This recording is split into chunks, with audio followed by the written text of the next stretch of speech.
Assalamualaikum warahmatullahi wabarakatuh. Perkenalkan, kami dari kelompok 3 yang beranggotakan saya sendiri Fikardillah Fatur Ahmad dan rekan saya Erik Dewi Satria. Baiklah, pada kesempatan kali ini kami akan membahas tentang landasan pendidikan dan landasan iptek. Bab 1, pendahuluan. Adapun latar belakang dari makalah kami ini adalah landasan dalam bimbingan konseling pada dasarnya tidak jauh berbeda dengan landasan yang diterapkan dalam pendidikan. Seperti landasan dalam pengembangan kurikulum, landasan dalam pendidikan non-formal, ataupun landasan pendidikan secara umum. Landasan dalam bimbingan dan konseling itu ibaratkan seperti sebuah tiang dan pondasi. Dalam sebuah bangunan, jika suatu bangunan tidak mempunyai tiang dan pondasi, maka bangunan tersebut tidak akan hancur dan tidak jelas bentuknya. Begitupun juga landasan atau pondasi dalam sebuah bimbingan dan konseling. Jika tidak didasari dengan landasan-landasan, maka akan menyebabkan kehancuran terhadap layanan bimbingan dan konseling itu sendiri. Dan yang menjadi taruhannya adalah individu yang dilayaninya atau konseli. Landasan dalam bimbingan dan konseling ada 6 landasan, yaitu landasan filosofis, sosial budaya, pendidikan, iptek atau ilmu perkembangan teknologi, psikologis, dan religius.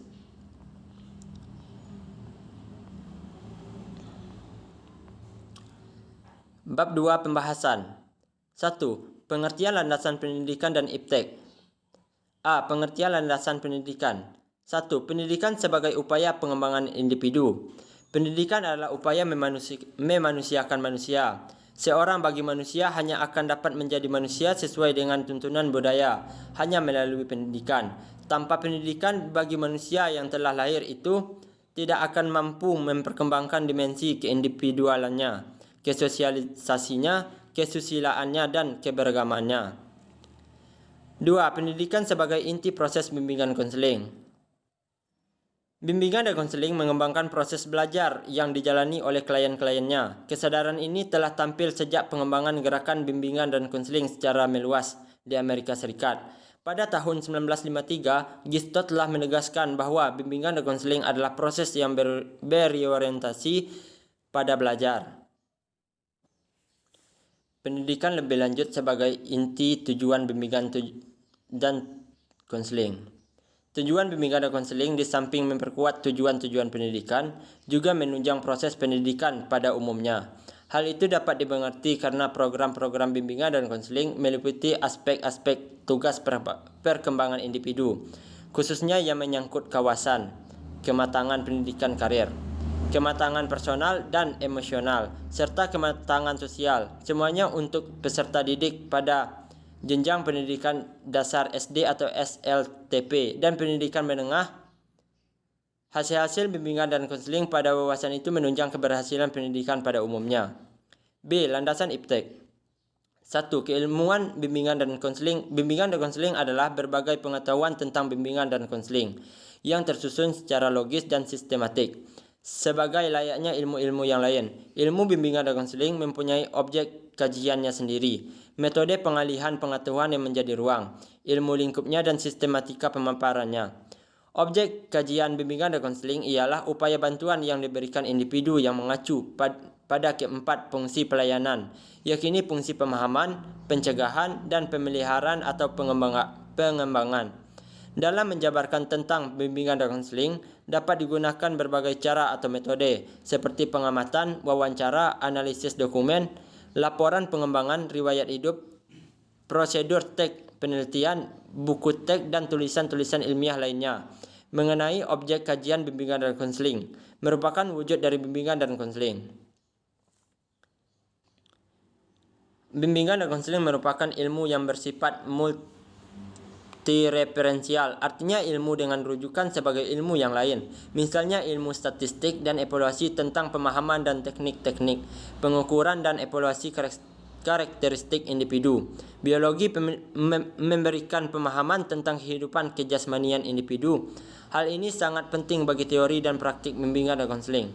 Beberapa disiplin ilmu lain juga telah memberikan sumbangan bagi perkembangan teori dan praktik bimbingan dan konseling, seperti psikologi, ilmu pendidikan, filsafat, sosiologi, antropologi, ilmu ekonomi, manajemen, ilmu hukum dan agama.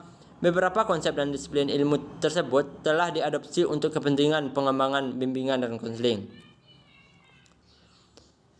baik dalam pengembangan teori maupun prakteknya. Pengembangan teori dan pendekatan bimbingan dan konseling selain dihasilkan melalui pemikiran kritis para ahli, juga dihasilkan melalui berbagai bentuk penelitian.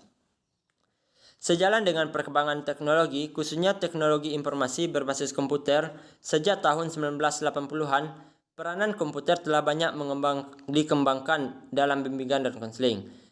Bidang yang telah banyak memanfaatkan jasa komputer ialah bimbingan karir dan bimbingan dan konseling pendidikan. Hal ini sejalan bahwa dengan perkembangan teknologi komputer, interaksi antara konselor dengan individu yang dilayaninya atau klien tidak hanya dilakukan melalui hubungan secara virtual atau maya melalui internet dalam bentuk cyber counseling. Dan dengan hal ini secara otomatis konselor harus bisa menguasai teknologi dan mengikuti perkembangan zaman. 3. Perkembangan bimbingan dan konseling melalui penelitian. Pengembangan teori dan pendekatan bimbingan dan konseling boleh jadi dapat dikembangkan melalui proses pemikiran dan perenungan. Namun pengembangan yang lebih lengkap dan teruji di dalam praktek adalah apabila pemikiran dan perenungan itu memperhatikan pula hasil-hasil penelitian di lapangan, melalui penelitian suatu teori dan praktik bimbingan dan konseling, menemukan pembuktian tentang ketetapan atau keefektifan di lapangan. Layanan bimbingan dan konseling akan semakin berkembang dan maju jika dilakukan penelitian secara terus-menerus terhadap berbagai objek yang berhubungan dengan BK. Baiklah, selanjutnya akan dijelaskan oleh Saudara Erik Dwi Satria. Assalamualaikum warahmatullahi wabarakatuh. Baiklah, saya Erik Dwi Satria akan melanjutkan penjelasan dari rekan saya Fikardillah Fatur Rahman. 2.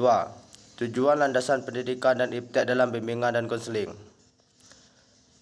A. Tujuan landasan pendidikan dalam bimbingan dan konseling. Apakah pendidikan itu? Dalam artinya yang paling luas, pendidikan ialah upaya memanusiakan manusia. Seorang bayi manusia hanya akan dapat menjadi manusia sesuai dengan tuntunan budaya sebagaimana telah dikemukakan pada bagian terdahulu.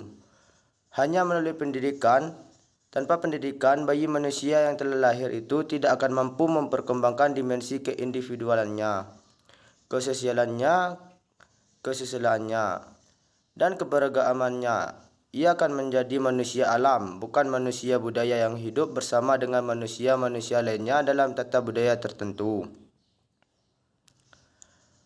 Hasil bimbingan yang mampu membuat individu melakukan bimbingan diri sendiri merupakan modal besar tambahan yang akan lebih memungkinkan kesuksesan pendidikan yang dijalani oleh individu itu lebih lanjut.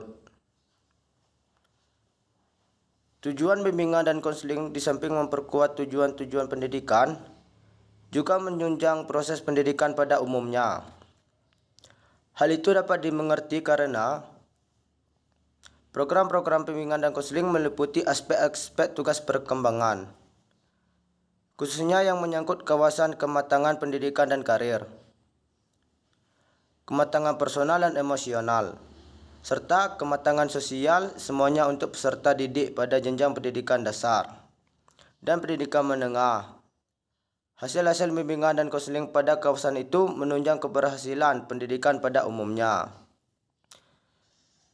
Jadi intinya tujuan dari BK sebagai upaya dalam pengembangan individu, yaitu seorang konselor memberikan arahan atau masukan untuk seorang konseli, agar seorang konseli mendapatkan solusi dari permasalahannya, agar jalan hidupnya lebih terarah ke depannya. Yang B. Tujuan iptek dalam bimbingan dan konseling. Sejalan dengan perkembangan teknologi, khususnya teknologi informasi berbasis komputer, sejak tahun 1980-an, peranan komputer telah banyak berkembang dalam bimbingan dan konseling. Menurut Goussel, bidang yang telah banyak memanfaatkan jasa komputer ialah bimbingan karir dan bimbingan dan konseling pendidikan. Muhammad Surya mengemukakan bahwa sejalan dengan perkembangan teknologi komputer, interaksi antara konselor dengan individu yang dilayaninya tidak hanya dilakukan melalui hubungan tatap muka, tetapi dapat juga dilakukan melalui hubungan secara virtual atau melalui internet. Dalam bentuk cyber counseling, dikemukakan pula bahawa perkembangan dalam bidang teknologi komunikasi menuntut kesiapan dan adaptasi konselor dalam penguasaan teknologi dalam melaksanakan bimbingan dan konseling. Jadi, intinya adalah IPTEK ini bertujuan untuk mencari informasi tentang bimbingan dan konseling, dan juga bertujuan untuk konseling dari jarak jauh dengan menggunakan media seperti komputer, Android, dan lain-lain. Yang ketiga, fungsi landasan pendidikan dan landasan IPTEK dalam bimbingan dan konseling. Fungsi landasan pendidikan dalam bimbingan dan konseling. Yang pertama, pendidikan berfungsi sebagai perkembangan individu. Yang kedua, pendidikan sebagai inti proses bimbingan dan konseling. Yang ketiga, pendidikan lebih lanjut sebagai inti tujuan bimbingan dan konseling. Fungsi landasan IPTEK dalam bimbingan dan konseling. Yang pertama, berguna untuk konseling jarak jauh, cyber counseling dengan menggunakan media seperti komputer, Android, dan media lainnya yang bisa berfungsi untuk konseling jarak jauh. Yang kedua, berfungsi untuk mencari informasi tentang bimbingan dan konseling, atau bisa juga digunakan untuk mencari penyelesaian dari masalah yang dihadapi dengan cara bimbingan sendiri atau individu. Akan tetapi, seorang konselor yang baik harus bisa menyelesaikan masalah atau memberikan arahan untuk konselornya atau kliennya. Dan yang keempat, perbedaan landasan pendidikan dan landasan IPTEK. Landasan pendidikan berguna untuk pengembangan suatu individu sebagai inti proses BK, dan pendidikan lebih lanjut sebagai inti tujuan BK. Kemudian, landasan pendidikan berguna juga untuk seorang konselor agar bisa lebih paham dan mengerti terhadap karakteristik suatu individu, yaitu dengan melalui proses pendidikan terlebih dahulu. Sedangkan landasan IPTEK sangat berguna untuk melakukan konseling jarak jauh, cyber counseling, melakukan wawancara jarak jauh, melakukan penelitian, dan lain-lain. Baiklah, mungkin itu saja presentasi dari kami kelompok 3. Jika apabila terdapat kesalahan, mohon dimaafkan. Kami tutup dengan wabillahi taufiq wal hidayah. Wassalamualaikum warahmatullahi wabarakatuh.